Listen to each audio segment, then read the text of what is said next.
Bonjour, aujourd'hui on va s'amuser ensemble en sortant du cadre scolaire ordinaire et en présentant un problème mathématique afin d'éveiller la curiosité de chacun et stimuler leur imagination.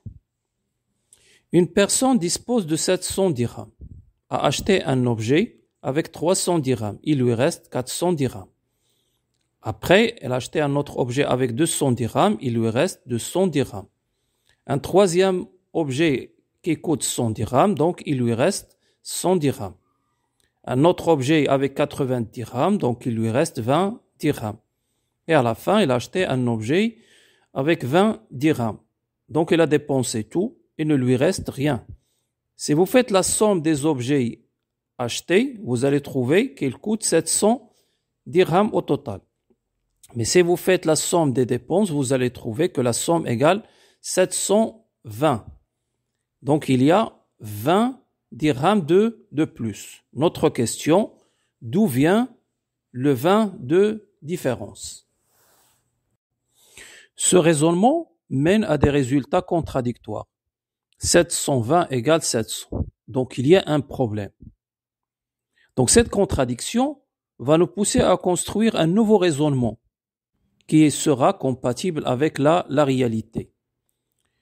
Je vous laisse un moment de réfléchir et on passe à la correction. La première erreur, c'est dans la présentation du problème. Dans ce schéma, vous allez remarquer que 400, c'est 200 plus 200. Et 200, c'est 100 plus 100. Donc les valeurs ne sont pas indépendantes.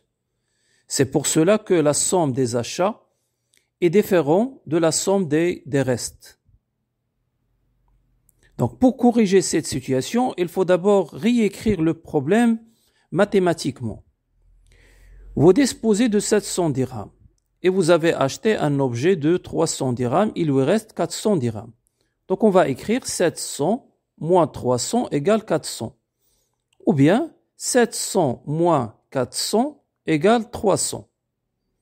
Donc pour la première ligne, il faut écrire 700 moins 400 égale 300. La deuxième ligne, 400 moins 200 égale 200. La troisième ligne, 200 moins 100 égale 100. Quatrième ligne, 100 moins 20 égale 80. Et la dernière ligne, 20 moins 0 égale 20.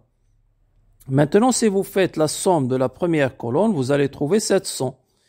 Et si vous faites la somme du deuxième colonne, vous allez trouver 700 parce qu'on va simplifier les valeurs opposées.